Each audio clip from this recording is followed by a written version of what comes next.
পার্থ ভৌমিকের লক্ষ্য কি? নৈহাটি নাকি ব্যারাকপুর? দাও হে আমায় ব্যারাকপুর, ল হয়ে নৈহাটি। আমি এত ছোট পরিসরেও ভাবি না মমতা ব্যানার্জির পরে আর তৃণমূল কংগ্রেসের অস্তিত্ব থাকবে না। এটাই ট্র্যাজেডি বাংলার। লোকসভায় নরেন্দ্র মোদীকে ভোট দেয়, বিধানসভায় মমতা ব্যানার্জিকে ভোট দেয়। রাজের মতো অসম্ভব ভালো বিধায়ক বাংলায় কম আছে। আমি যদি লুঙ্গি পরে না বেরোই, আমার পাড়ার লোকেরা আমাকে কান ধরে বাড়িতে ঢুকিয়ে দেবে। নিজেকে কোনোদিন এমএলএ ভাববি, মানুষের চাকর ভাববি। সিপিএম একটা প্রতিবাদ করতে রাস্তায় নামলো, ফেসবুকে লিখে যাচ্ছে loyalty first, loyalty second, loyalty last.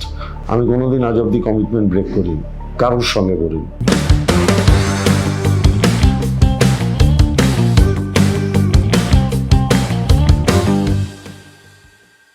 সাধারণত কোনো ইন্টারভিউ শুরু করার সময় আমরা যে কথাটা বলি কি বলি? নমস্কার, ওয়েলকাম। কিন্তু আজকে ঠিক করেছি আমি বলবো হ্যালো স্যার। তার কারণ হচ্ছে আমার সঙ্গে এই মুহূর্তে যে মানুষটি বসে আছেন, আমি মাঝে মধ্যেই ভুলে যাই তিনি রাজ্যের প্রাক্তন সেচমন্ত্রী, ভুলে যাই তিনি নৈহাটির প্রাক্তন বিধায়ক, ভুলে যাই তিনি ব্যারাকপুরের সাংসদ, এমনকি মাঝে মধ্যে এও ভুলে যাই তিনি ব্যারাকপুরের সাংগঠনিক জেলা সভাপতি। শুধু মনে পড়ে সুন্দরবনের সেই প্রত্যন্ত গ্রাম আর এমন একজন দুঁদে পুলিশ অফিসার যার মুখে সেই পেটেন্ট ডায়লগ হ্যালো স্যার। বুঝতেই পারছেন কার কথা বলছি। দেখছেন দ্য ওয়ার্ল্ড আর আপনি রয়েছে বিহঙ্গী, আর আমার সঙ্গে রয়েছেন অভিনেতা, নেতা, সাংসদ পার্থ ভৌমিক। আমি কিন্তু নমস্কারই বলি। আগে বলুন কেমন আছেন পার্থ? আমি ফাইন, খুব ভালো আছি। পরিশ্রম হচ্ছে কারণ প্রচুর মানুষ বিপন্ন। এসআইআর এর ভয়ে যারা আতঙ্কিত, যারা ভাবছেন যে এতদিন এই ভিটেমাটিতে থাকার পরেও তাদের নাগরিকত্ব নিয়ে একদল মানুষ প্রশ্ন করছেন, কেন করছেন, কি কারণে করছেন, সেই আতঙ্কে তারা রয়েছেন। আমরা সকাল থেকে রাত অবধি মমতা ব্যানার্জির নির্দেশে, অভিষেক ব্যানার্জির তত্ত্বাবধানে এবং তাদের পাশে পাশে দৌড়চ্ছি, তাদের কাজে সাহায্য করছি। তাদের এই যে হ্যারাসমেন্ট, তাদের উপর যে বিপর্যয় নেমে এসছে মানসিকভাবে, তার পাশে দাঁড়ানোর চেষ্টা করছি। আপনার কি নিজের ফর্ম ফিল আপ হয়েছে? হ্যাঁ, ফর্ম ফিল আপ করেছি, কারণ আপনি তো আইনকে অগ্রাহ্য করে কিছু করতে পারবেন না। আমরা এসআইআর এর বিরুদ্ধে, কিন্তু যখন এটা সরকারিভাবে জোর করে এসআইআর চাপিয়ে দেওয়া হচ্ছে, তখন তো তার বিরোধিতা করার জায়গা নয়। কারণ ভারতবর্ষ একটা গণতান্ত্রিক দেশ, তার একটা গণতান্ত্রিক পদ্ধতি আছে, আমাকে তো তার সাথে তাল মিলিয়ে চলতে হবে। হিটলারের সময় জার্মানিতে যারা বসবাস করতেন, তারা হিটলারের কথা শুনতে বাধ্য হয়েছে। আমরা ফর্ম ফিল আপ করছি বাধ্য হয়ে, মনের ইচ্ছায় না। পার্থ মানে তো অর্জুন, আমরা তো জানি যে মহাভারত থেকে সেই পার্থর প্রসঙ্গ, এবং তার একটা ভীষণ লক্ষ্য ভেদের ব্যাপার আছে। তিনি লক্ষ্য ভেদ করেছিলেন তার পাখির চোখের দিকে তাকিয়ে। এই মুহূর্তে আমার পাশে যিনি পার্থ রয়েছেন, সেই পার্থ ভৌমিকের লক্ষ্য কি? নৈহাটি নাকি ব্যারাকপুর? না না, নৈহাটি আমার জন্মস্থান। স্বাভাবিকভাবেই যে কোনো মানুষের জন্মস্থানের প্রতি একটা আলাদা টান থাকে, কিন্তু এখন ব্যারাকপুরের মানুষ আমাকে ব্যারাকপুরের দায়িত্ব দিয়েছে। অতএব আমি যদি এখন শুধু বলি শুধু নৈহাটির দায়িত্ব আমার, তাহলে বাদবাকি 6 জনকে সৎ ভাই করে দিতে হবে। তা তো নয়, আমরা 7 ভাই একসাথে আছি, এবং সেরকমভাবেই টোটাল ব্যারাকপুরটা আমরা একসাথে সবাই মিলে কাজ করার চেষ্টা করি। আর আমি এত ছোট পরিসরেও ভাবি না। আমি মনে করি যে আমি মমতা ব্যানার্জির নেতৃত্বে তৃণমূল কংগ্রেসের একজন খুব ক্ষুদ্রতম সৈনিক। অভিষেক ব্যানার্জি যে দলটার সেনাপতিত্ব করেন, তার একজন ক্ষুদ্র কর্মী। আমি চেষ্টা করি মমতা ব্যানার্জি কিংবা অভিষেক ব্যানার্জি আমাকে যে নির্দেশ দেন সেটা সঠিকভাবে পালন করার জন্য। একদমই, সেটা তো আমরা দেখেইছি, কিন্তু তার সঙ্গে এটাও দেখেছি আপনাকে কিন্তু বিধানসভায় বেশি দেখা যায়, পার্লামেন্ট বা সংসদে খুব একটা দেখা একটু হলেও কম যায়, এটাকে দেখা যাচ্ছে। সেটা হ্যাঁ আপনি বলুন, তারপর আমি আরেকটা কথা মানে পার্লামেন্টে আমার যেটা মূল কাজ, যে আমার এলাকার সমস্যা তুলে ধরা। আমি একের পর এক সমস্যা কিন্তু পার্লামেন্টে তুলে ধরেছি।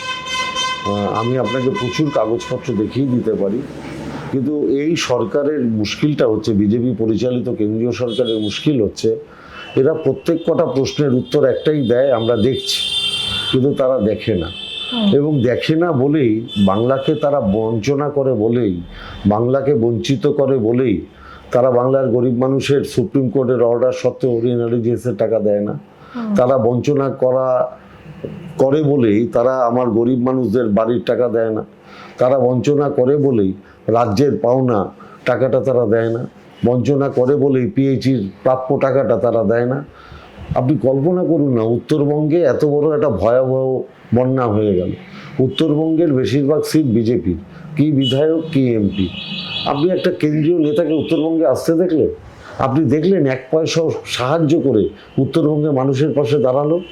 সেই ভরসার স্থল কিন্তু মমতা ব্যানার্জি, যিনি দুবার ওই পরিবেশ পরিস্থিতিতে উত্তরবঙ্গ গেলেন এবং উত্তরবঙ্গের মানুষের পাশে দাঁড়িয়ে বললেন, আমি তোমাদের দিদি এসেছি, তোমাদের চিন্তা করার কোনো কারণ নেই।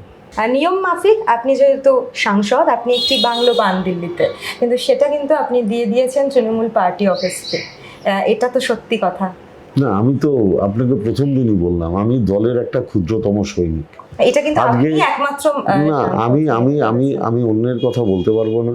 আমি মনে করি আমার মতো 5 কোটি পার্থভূমিক বাংলায় ঘুরে বেড়াচ্ছে, আমাকে কেউ চিনতই না। আমি 5 কোটি মানুষের দলে, 7 কোটি মানুষের দলে ভিড়ের মধ্যে হারিয়ে যেতাম যদি মফস্বলের একটা পার্থভূমিককে নৈহাটি থেকে তুলে নিয়ে গিয়ে মমতা ব্যানার্জি পরিচিতি না দিতেন।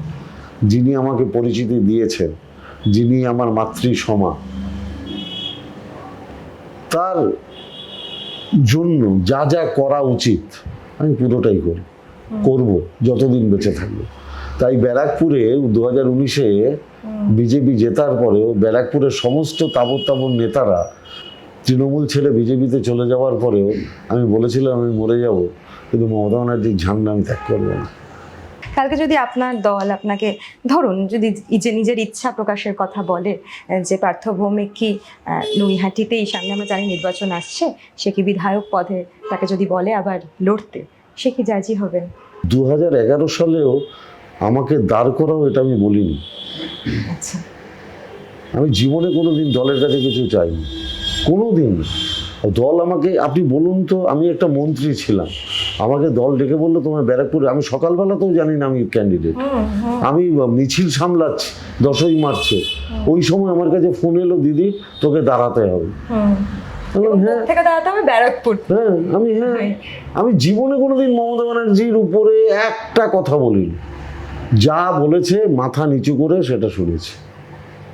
উনি যা বলবেন আমি তাই করবো, আমি তার বাইরে 1 ইঞ্চি কিচ্ছু করবো না। আমি ওনার নির্দেশ পালন করি, আমার নিজের কোনো মতামত নেই, নিজের ইচ্ছে নেই, আমার কিচ্ছু নেই। কোনোদিন আমি আজকে এই জায়গায় এসছি, এটা আমি জীবনে ভেবেছি নাকি? আমি যেদিন রাজনীতি শুরু করেছিলাম আমি জানতাম আমি কিছু হব? আমাকে তো একটা মমতা ব্যানার্জি করেছে, আমাকে যা কিছু করেছে মমতা ব্যানার্জি করেছে, তা আমি তাকে বলতে যাবো কেন? তিনি আমাকে যেভাবে ব্যবহার করবেন আমি সেইভাবে ব্যবহৃত হব। এখানে তো আমার চাওয়া পাওয়ার কোনো ব্যাপার নেই। আর মমতা ব্যানার্জি, অভিষেক ব্যানার্জি, তারা খুব বিচক্ষণ মানুষ, তারা জানেন কাকে কোথায় দরকার, তারা তাদের মতো করে ঠিক করবে। এখানে তো আমার কোনো ভূমিকা নেই। মানে আপনি বলছেন যে এই মুহূর্তে পার্থ ভৌমিকের এইটা ইচ্ছে নয় যে দাও ফিরে এই নৈহাটি লহ হয়ে ব্যারাকপুর? না না না, আমি তো বলিনি দাও হে আমায় ব্যারাকপুর লহ হয়ে নৈহাটি। আমি যখন এটাও বলিনি, আমি এটাও কেন বলতে যাবো?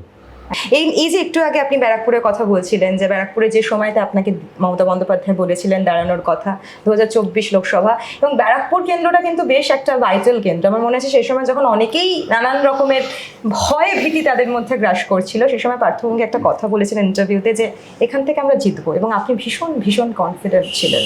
অর্জুন সিং এর বিরুদ্ধে জিতেছেন, যেটা কিনা সহজ কথা নয়। আমার এটা আপত্তি আছে, এই যে এই যে অর্জুন সিংকে হারিয়েছেন সহজ কথা নয়। আমি বলছি অর্জুন সিং এত বড় নেতাই না, ওকে মিডিয়ায় ফুলিয়ে ফাটিয়ে বড় করেছে, ও এত বড় নেতাই না। ও যদি এত বড়ই নেতা হবে, ও 3বার পার্লামেন্টে দাঁড়িয়েছে, 2বার হেরেছে। তা যে 2-1 গোলে হারা পার্টি, আর 19-এও জিতেছে মাত্র 14,000 ভোটে, মাত্র 14,000 ভোটে, যেখানে তৃণমূলে থাকা বিধায়কেরা মমতা ব্যানার্জির সাথে গদ্দারি করে বিজেপির হয়ে ভোট করেছিল। আপনাকে ওটা বুঝতে হবে।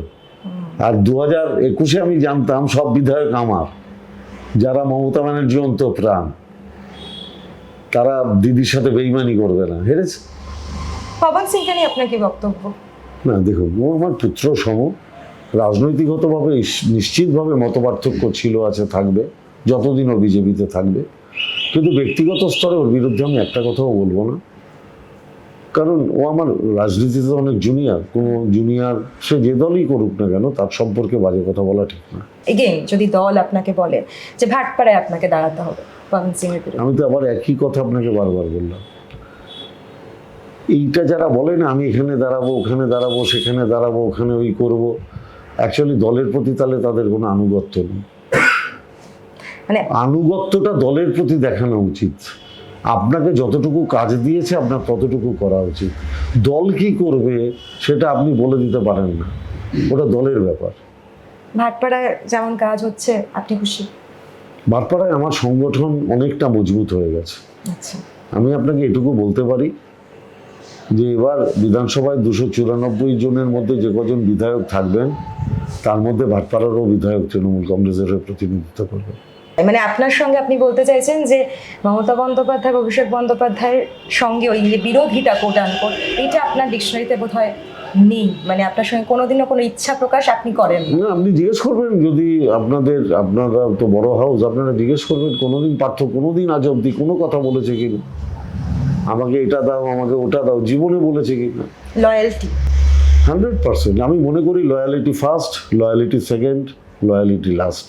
আপনাকে একটা কথা বলি, সবচেয়ে ধূর্ত হচ্ছে শিয়াল, কিন্তু মানুষ বাড়িতে কুকুর বসে গেল, কারণ লয়ালিটি। ব্যক্তিগত জীবনে মানুষটা এরকম, মানে কমিটমেন্টে বিশ্বাসী তার পারিপার্শ্বিক লোকেদের। সেটা আমার সাথে যারা মিশেছে তারা জানে, আমি কোনোদিন আজ অব্দি কমিটমেন্ট ব্রেক করিনি, কারোর সঙ্গে করিনি। ইনফ্যাক্ট যদি বৈবাহিক সম্পর্ক বলি সেখানে সেটাও ভীষণভাবে স্ট্রং। 31 বছর হয়ে গেছে। আপনার সহধর্মীয় তো মানে একই, মানে আমি শিল্প সংস্কৃতি আপনাদেরকে একসুরে বেঁধেছিল। হ্যাঁ, 100। আমার গানের মাধ্যমে আলাপ হয়নি, আলাপটা হয়েছিল ফেরারি বোঝ নাটক করতে গিয়ে। আচ্ছা, আমার স্ত্রীর ভূমিকায় অভিনয় করেছিল। তা দেখলাম যে মঞ্চে একবারই স্ত্রীর ভূমিকায় অভিনয় করেছে, তাকে বাড়িতে এনে দেখি তো কিরকম অভিনয় করতে পারে। তো 31 বছর অভিনয় জীবন আমাদের ভালোই কাটছে। আর এই যে ব্যস্ততার মধ্যে সে যে মানে সময় দেওয়াটা হয়, নিশ্চয়ই পারেন কি? দেখুন, আমি মনে করি যে কোনো রাজনৈতিক ব্যক্তিত্বের উত্থানের পিছনে যদি ছেলে হয় তাহলে তার পিছনে তার স্ত্রীর একটা বড় ভূমিকা আছে। নিশ্চয়ই। এই যে আমার স্ত্রী, তার এতদিনের স্যাক্রিফাইস, আমার এরকম অনেক হয়েছে, বাড়ি থেকে বেরিয়েছি 17 দিন বাদে বাড়ি ফিরেছি। আচ্ছা, আমি চলে গেছি দিদির নির্দেশে কেশপুরে নির্বাচন করতে, তখন উপনির্বাচন বিক্রম সরকার এমপি হলেন, আমি 17 দিন কেশপুরে ছিলাম। আমি সাউথ দমদম মিউনিসিপ্যালিটি নির্বাচন করেছি, 17 দিন বাড়ির বাইরে ছিলাম। প্রচুর জায়গায় বাড়ি থেকে বেরিয়েছি, 3 দিন 4 দিন বাড়িতে ফিরিনি। অত্যাচার তো আমার বউ সহ্য করেছে, কিন্তু সাহস জুগিয়েছে, পাশে থেকেছে বলেই তো আমি করতে পেরেছি। বাড়িতে এসে যদি অশান্তি হতো তাহলে আমি এটা করতে পারতাম না। অতএব বাড়ির একটা ভূমিকা থাকে, আমার মার ভূমিকা আছে, স্ত্রীর ভূমিকা আছে, আমার মেয়ের ভূমিকা আছে। একদমই তাই। এই যে রাজনৈতিক মতভেদের কারণে স্ত্রীকে কোনোদিনও কোনো সমস্যার মুখোমুখি পড়তে হয়েছে, মানে অন্যান্য রাজনৈতিক দলের ক্ষেত্রে তিনি কোনোদিনও কোনো বিড়ম্বনার মধ্যে পড়েছেন? না, মানে অ্যাকচুয়ালি আমার স্ত্রী সেই অর্থে এই গান বাজনা এইসবের বাইরে খুব একটা থাকেন না আর কি। আচ্ছা, অতএব স্বাভাবিকভাবেই অন্যদের সাথে, মানে আমার সাথে যার রাজনৈতিক মতপার্থক্য আছে, আমি এটুকু কনফার্ম আপনাকে দায়িত্ব নিয়ে বলতে পারি, আমি কারোর সাথে খারাপ ব্যবহার করি না। তার সাথে আমার যুক্তির লড়াই থাকবে, তর্ক থাকবে, ঠিক আছে, ডিবেট থাকবে, কিন্তু তাকে আমি অসম্মান করব এটা আমি আজ অব্দি করিনি। সেটা আপনি সিপিএম নেতাদের জিজ্ঞেস করলে জানতেই পারবে। আমি কোনোদিন কাউকে, যে আমার থেকে বয়সে বড় তাকে আমি অসম্মান করিনি কোনোদিন। পৃথিবীটা নাকি ছোট হতে হতে স্যাটেলাইটের গানটা গাইলাম না, কিন্তু এখন নাকি তৃণমূলের অন্দর একটা গান শোনা যাচ্ছে, অভিষেক ব্যানার্জির দুনিয়াটা নাকি ছোট হতে হতে ব্রাত্য এবং কুণালকে বাদ দিতে দিতে শশী, ডেরেক এবং পার্থকে বলবে। এগুলো সব মিডিয়ার বানানো কথা, এইসব তথ্য আমি বিশ্বাস করি না। এগুলো একদম সম্পূর্ণভাবে মিডিয়ার বানানো কথা। এই তো সেদিনও তো কুণালদার একটা প্রোগ্রামে আমি গেলাম, ইন্দ্রনীল সেন গেল, অরূপ চক্রবর্তী গেল, আমরা ঘুরে এলাম। এগুলো আসলে না, আমি দেখেছি যে মিডিয়ার কাছে যখন কোনো টপিকস থাকে না, তখন এক একটা গসিপ মার্কেটে এনে সময়টা তো কাটাতে হবে, সেই স্প্যানটুকু ওরা কাটিয়ে দেয়। কিন্তু অভিষেক বন্দ্যোপাধ্যায় কিছুদিন আগে বিজয় সম্মেলনী অনুষ্ঠিত হলো, আমরা জানি যে অনেক মিডিয়ার কথা বলছেন, মিডিয়ার অনেকেই সেখানে হাজির হয়েছিলেন, ডাকা হয়েছিল, আপনার কিন্তু পুরো দমে সেখানে দেখা গিয়েছিল, অনেকের মধ্যে আপনাকে দেখা গেল। হ্যাঁ, আমি যেহেতু, আপনাকে বুঝতে হবে, যেহেতু আমি দলের মুখপাত্র, তার মানে আমার কথাটাও আপনারা মানুষকে শোনাতে চান। অভিষেক বন্দ্যোপাধ্যায় সেদিন একটা খুব ছোট্ট স্প্যানে একটা বিজয় সম্মেলনী করেছিলেন সাংবাদিকদের নিয়ে। যেহেতু আমি একটা অঞ্চলকে রিপ্রেজেন্ট করি, অভিষেক বন্দ্যোপাধ্যায় মমতা ব্যানার্জির নির্দেশে আমি সারা বাংলা ঘুরে বেরিয়েছি রাজনৈতিক প্রচার করে। স্বাভাবিকভাবে তিনি মনে করেছেন যে এই মিটিংটায় পার্থদাকে ডাকলে ভালো হয়, ডেকেছে। এর বাইরে অন্য কিচ্ছু না। আপনার চোখে অভিষেক কি অসম্ভব ম্যাচিওর্ড একজন পলিটিশিয়ান, এবং এই ম্যাচুরিটিটা আমি মনে করি যে ওর একটা প্লাস পয়েন্ট হচ্ছে, অ্যাডভান্টেজ হচ্ছে, ও ছোটবেলা থেকে মমতা ব্যানার্জির আন্দোলনটা নিজের চোখের সামনে দেখেছে। ও যত বড় হতে হতে হতে ওই সেই সময়টা মমতা ব্যানার্জির পুরো আন্দোলনটা দেখেছে। অতএব স্বাভাবিকভাবে চোখের সামনে যদি এরকম একটা উদাহরণ থাকে যে এরকম বিভৎস একটা শক্তির বিরুদ্ধে বাড়ির একজন মহিলা লড়ছে, আর তাকে আমি চোখের সামনে বড় হতে দেখছি, তো তার একটা তো ইনজেক্ট হয় মাথায়, আর রক্তে তো মমতা ব্যানার্জির রক্ত আছেই, স্বাভাবিকভাবে সেটা কাজে লাগায়। এবং যেহেতু প্রচণ্ড এডুকেটেড ছেলে এবং মারাত্মক পারদর্শী, সমস্ত কিছু সাথে মানে আমি বলবো আজকের সিস্টেমের সাথে একদম আপ টু ডেট, স্বাভাবিকভাবে আজকের ছেলেদের মানসিকতা বোঝাটা সেটা অভিষেক বন্দ্যোপাধ্যায়ের কাছে অনেক সহজ, এবং যে ম্যাচুরিটি লেভেলে কাজ করে আমি নিশ্চিত, এবং আমি এটা খুব দায়িত্ব নিয়ে বলছি যে অনেকে একটা সময় বলতেন যে মমতা ব্যানার্জির পরে আর তৃণমূল কংগ্রেসের অস্তিত্ব থাকবে না। আজকে মমতা ব্যানার্জিও খুব স্যাটিসফাইড, তিনি জানেন যে তার তৃণমূলের ব্যাটনটা সুরক্ষিত হাতেই যাবে, অভিষেক ব্যানার্জির হাতে যাবে। সামনে বিধানসভা নির্বাচন, এবং আমরা জানি উত্তর চব্বিশ পরগনায় সবচেয়ে বেশি বিধানসভা, 33টি। কি মনে হচ্ছে এবারে? আমরা 97 থেকে 98% সিট জিতবো। এতটা কনফিডেন্ট? 100% কনফিডেন্ট। কিন্তু আরজি করার পরে কিন্তু এই প্রথম একটা পূর্ণ ভোট হতে চলেছে, প্লাস আরজি করার পরে তো অনেকগুলো উপনির্বাচন হয়েছে, আরজি করার পর অনেকগুলো উপনির্বাচন হয়েছে। আরজি কর তো আমাদের পক্ষে, এখন মানুষ আমাদের পক্ষে বলছে, কারণ আরজি করের তদন্ত তো সিবিআই করেছে। তা সিবিআই তো এত বছর তদন্ত করে মমতা ব্যানার্জির পুলিশ যাকে গ্রেপ্তার করেছিল তার বাইরে একজনকেও গ্রেপ্তার করতে পারেনি। তাহলে এটা তো প্রমাণিত হয়েছে যে মমতা ব্যানার্জির পুলিশ যেটা করেছে সেটা সঠিক করেছে, এবং সঠিক করেছে বলেই এতদিন এত কিছু করেও সিবিআই অন্য কোনো নাম আনতে পারেনি। আরেকটা ফ্যাক্টর, হিন্দু ভোটের পোলারাইজেশন। হিন্দু ভোট তো যারা হিন্দুত্বের কথা বলে তারাই তো হিন্দুদের নাম বাদ দিয়ে দিচ্ছে। শুভেন্দু অধিকারী বলছে 1 কোটি মানুষ বাদ যাবে। আমি যদি ওর কথা ধরেই নিই যে 1 কোটি মানুষ বাদ যাবে, নামের তালিকা বেরোনোর পর দেখবেন তার মধ্যে 95 লক্ষ হিন্দুর নাম বাদ গেছে। এটাই ট্র্যাজেডি বাংলার, যে বিজেপি বরাবর এই ধরনের রাজনীতি করেছে। আসামের অভিজ্ঞতা দেখে যারা শিক্ষা নেয়নি তারা এখন মর্মে মর্মে উপলব্ধি করছে। আমরা তখনও বলেছিলাম আসামে এরা হিন্দুদের জেলে ঢুকিয়ে দিয়েছে, ডিটেনশন ক্যাম্পে ঢুকিয়ে দিয়েছে। আমরা কিন্তু তখন হয়তো বনগাঁর মানুষকে বোঝাতে পারিনি, রানাঘাটের মানুষকে বোঝাতে পারিনি, উত্তরবঙ্গের মানুষকে বোঝাতে পারিনি। কিন্তু আজকে তারা মর্মে মর্মে উপলব্ধি করছে যে তৃণমূলের নেত্রী মমতা ব্যানার্জি যা বলেছিলেন সেটাই তো ঠিক ছিল, যে আমরা তো নাগরিক, আমাদের নতুন করে কেন নাগরিকত্বের ফর্ম ফিল আপ করতে হবে। আজকে সেই লাইনে দাঁড় করিয়ে দিয়েছে ভারতীয় জনতা পার্টি। যে অঞ্চলে, যে এলাকার মানুষেরা ভারতীয় জনতা পার্টিকে ভোট দিয়ে এমপি এমএলএ করেছে, আজকে সেই এমপি এমএলএ দল বিজেপি, ভারতীয় জনতা পার্টি ওই ভোট দেওয়া মানুষগুলোকে লাইনে দাঁড় করিয়ে দিয়েছে। কিছুদিন আগে আমরা জানি যে বিহারের নির্বাচনের ফলাফল বেরোলো, তারপর তৃণমূলের অফিসিয়াল পেজ থেকে একটা ভিডিও ছাড়া হয়েছিল। কি মনে হচ্ছে এই বিহারের নির্বাচনের ফলের সঙ্গে বাংলার আসন্ন নির্বাচনের কোনোভাবে কোনো প্রভাব কি পড়তে পারে? আপনি বিহারের যে ভোজপুরি গান হয় তার সাথে বাংলার রবীন্দ্রসঙ্গীতের মিল পান? তাহলে বিহারের ভোজপুরি গানের সাথে বাংলার রবীন্দ্রসঙ্গীতের যদি পার্থক্য থাকে, তাহলে বিহারের মাটির সাথেও বাংলার মাটির পার্থক্য আছে। রাজ চক্রবর্তী, আপনার খুব স্নেহধন্য একজন মানুষ, এবং আমি জানি না রাজদা কোথায় ঠিকই করেছে যে আপনাকে ছাড়া ছবি বানাবে না, সিরিজ বানাবে না। আবার প্রলয় 2-তে আপনি, আসন্ন ছবি হোক কলরবে আপনি। হোক কলরব নামটা আমরা জানি যে মানে কি প্রসঙ্গে প্রথম একটা গান রয়েছে, কিন্তু কি প্রসঙ্গে প্রথম ব্যবহার হয়েছিল আমরা জানি। এই হোক কলরব জানি বেশি বলা যাবে না, কোথাও গিয়ে নামটা রাজের জন্য ব্যাকফায়ার হয়ে যাবে না? সেটা বেরোনোর পর মানুষ ডিসাইড করবে, সেই অবধি একটু ধৈর্য ধরতে হবে, অপেক্ষা করতে হবে। পার্থভূমি সাংসদ, কিন্তু তার পাশে কোনো ওরকম বডিগার্ড বা দেহরক্ষী নিয়ে উনি ঘোরেন না, একদমই সাদা মাটাভাবে একটা গাড়িতে করে আসছিলেন, এবং অত্যন্ত রুটেড গ্রাউন্ডেড থাকতে আপনি পছন্দ করেন। এরকম ভাবেই তো বড় হয়েছে, এরকম ভাবেই তো সবার সাথে গল্প করে কাটাই। রুমের লোকেরা জানে আমাকে মাঠের কোনায় পাওয়া যায়, আমার চায়ের দোকানে পাওয়া যায়, যে কোনো আড্ডায় আমায় পাওয়া যায়। আমি সবচেয়ে ভালোবাসি চা খেতে, প্রচুর চা খাই, সঙ্গে আরেকটা জিনিসও খাই, সেটা বলা যাবে না, ওটা খাওয়া উচিত না। ওটা খাওয়া উচিত নয়, শরীরের পক্ষে ক্ষতিকারক, বা ওগুলো লেখাও থাকে, হ্যাঁ। কিন্তু সেই ক্ষতিকারক লেখা থাকা সত্ত্বেও খেয়ে যাই।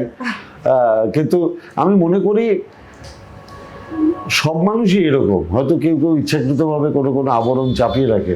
আমার মনে হয় ওটা একটা আবরণ, কারণ আমি তো শিখেছি মমতা ব্যানার্জিকে দেখে। তো যাকে চোখের সামনে দেখেছি, যে আমার আদর্শ, যে আমার আইডল, যিনি বলেন যে হিরের ডাল খাবি না সোনার ভাত খাবি, তো তার আদর্শে শিক্ষিত একটি ছেলে।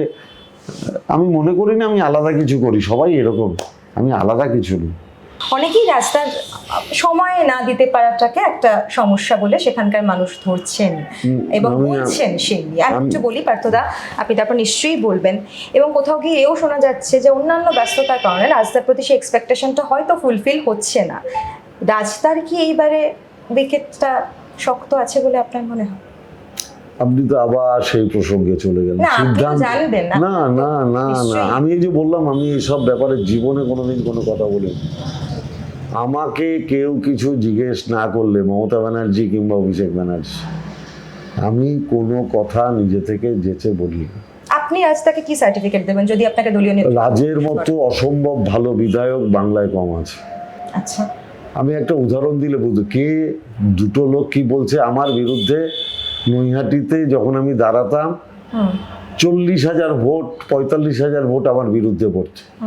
তো যারা আমার বিরুদ্ধে ভোট দিচ্ছে তারা আমার পক্ষে বলবে পার্থ ভৌমিক খুব ভালো কাজ করছে? এরকম কোনো বিধানসভা পাবেন নাকি যেখানে বিরোধী দলের লোকেরা ভোট দেয় না? তো যে বিরোধী দলের লোকেরা ভোট দিচ্ছে সে বলবে নাকি রাজ চক্রবর্তী খুব ভালো কাজ করছে? রাজ চক্রবর্তীর কাজ নিয়ে আপনি স্যাটিসফাইড? মারাত্মক। এবং ও সপ্তাহে মিনিমাম 4 থেকে 5 দিন ব্যারাকপুরে টাইম দেয়।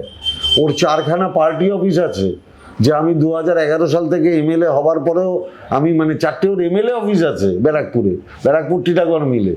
আর একটা পরিসংখ্যান দিলে আপনার কাছে ক্লিয়ার হবে কতটা জনপ্রিয় বিধায়ক। সমস্ত আমাদের ব্যারাকপুর শিল্পাঞ্চলে বলে না, বাংলায় আপনি দেখবেন যে একটা অবাঙালি ভোটার যারা, তাদের একটা প্রবণতা থাকে যে তারা লোকসভায় নরেন্দ্র মোদীকে ভোট দেয়, বিধানসভায় মমতা ব্যানার্জিকে ভোট দেয়। আমি যদি আমার এখানে গৌরীপুর বলে একটা জায়গা আছে, আমি লোকসভায় হারলাম 12,000 ভোটে, অথচ বিধানসভায় আমি কিন্তু 16টা ওয়ার্ডের মধ্যে 8টা ওয়ার্ডে জিতলাম। আমি 15, 16, 4, 5, 6, 7, 8 মানে আমি 10টা ওয়ার্ডে জিতলাম। আপনি ভাবুন। তার মানে এরা, কিন্তু রাজের ক্ষেত্রে উল্টো। রাজের ক্ষেত্রে রাজ বিধানসভায় হেরেছিল টিটাগড়ে 9,000 ভোটে, তাহলে লোকসভায় ওটা 12,000 হওয়ার কথা ছিল। রাজের মার্জিন নেমে গেল 3,000-এ লোকসভায়। তার মানে একটা লোক এমএলএ হওয়ার পর 3 বছরে কত ভালো কাজ করেছে, এটা হচ্ছে তার পরিসংখ্যান। আমি জানি যে আপনি দলের একনিষ্ঠ কর্মী এবং আবারও সেই লয়ালিটির কথা আসছে, কিন্তু অভিজ্ঞতাও তো একটা কথা। আপনার যে এত বছরের রাজনৈতিক অভিজ্ঞতা, সেইখানে দাঁড়িয়ে আমার প্রশ্ন, আপনার কি মনে হয় যে রাজ যেভাবে মানুষের, আপনার কথা মতো মানুষের পাশে আছেন, ওর আগামী দিনে বা আসন্ন নির্বাচনে ওর চিন্তার কোনো কারণ নেই? সেই অভিজ্ঞতা নিরিখেটা না না না, আমি এটা আমি মরে গেলেও বলবো না, একটা কমেন্টস করতে পারবো না, কারণ এটা করার জায়গাতে আমি নেই। I am not the authority. আপনাকে এটা বুঝতে হবে, এর সিদ্ধান্ত আমি নিই না। এর সিদ্ধান্ত নয়, পশ্চিমবাংলার একটা নির্বাচনী কমিটি আছে, তার মাথায় মমতা ব্যানার্জি আছেন, সেখানে অভিষেক ব্যানার্জি আছেন, সুব্রত বক্সী আছেন, তারা সিদ্ধান্ত নেন। আমি সিদ্ধান্ত নেওয়ার মালিক নই। I am not the authority. আমি বলতে পারি না যে এই জায়গায় এ দাঁড়াবে, ওই জায়গায় ও দাঁড়াবে, ওই জায়গায় ও দাঁড়াবে, ওই জায়গায় ও দাঁড়াবে। আমি কোনটা বলতে পারি, এই জায়গায় ওকে দাঁড় করেছি, তুই ওর জন্য খেটে আসবি, আমি ওটা খেটে আসবো। উত্তরপাড়া বিধায়ক, যদিও আপনার চৌহদ্দিতে কাঞ্চনের আনাগোনা নেই রাজনৈতিক ক্ষেত্রে, তবুও আপনার দলের মানুষ তো, এবং একই সঙ্গে সেম ফ্যাটার্নিটি। আপনার অভিনেতা হিসেবে কাঞ্চনকে কেমন লাগে? অসম্ভব বড় উঁচু অভিনেতা, উঁচু দরের অভিনেতা, অসম্ভব ভালো অভিনয় করে।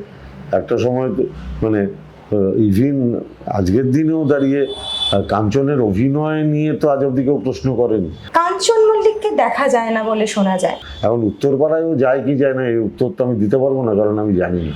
যেটা জানি না বললে মিথ্যা কথা বলা হয়। উত্তরপাড়ায় উনি যান না বলে অভিযোগ। বিধায়ক হিসেবে তার কাজ আপনার খুব একটা সামনে থেকে নিশ্চয়ই দেখা হয়। না, আমি তো জানি না, বলতে পারবো না।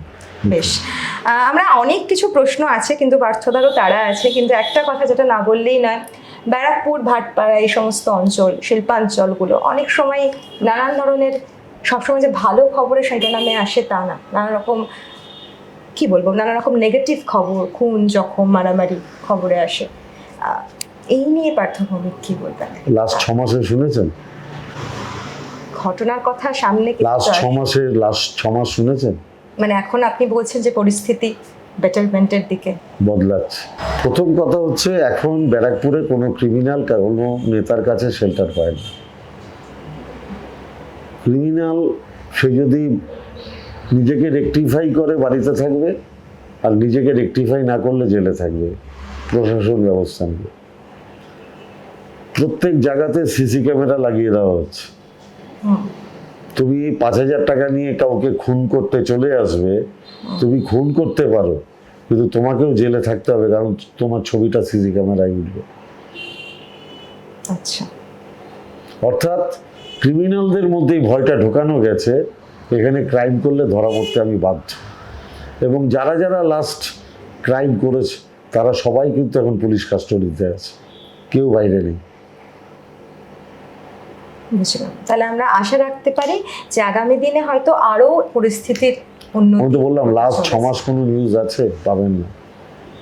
বুঝলাম। পার্থদা, থিয়েটার আপনার প্রাণ, আপনি এত ব্যস্ত থাকেন, কিন্তু থিয়েটারকে ছেড়ে আপনি কোথাও যেতে পারেন না, থিয়েটারও আপনাকে ছাড়তে পারেন না। এই যে ওয়াননেস, সবাইকে নিয়ে চলা, থিয়েটার শিখিয়েছে নিশ্চয়ই কিছুটা। 100বার থিয়েটার অনেক কিছু শেখায়, কিন্তু সবাইকে নিয়ে চলা শুধু থিয়েটার শিখিয়েছে বলবো না। অ্যাকচুয়ালি আমি যেহেতু রামকৃষ্ণ মিশনের ছাত্র ছিলাম, আমি মামা বাড়িতে থেকে পড়াশোনা করতাম। আমার মামা বাড়ি জয়েন্ট ফ্যামিলি, তো আগেকার দিনের লোকদের তো জানতেন সন্তান সন্ততি একটু বেশি হতো। আমার মারা ছিলেন 7 ভাই 7 বোন।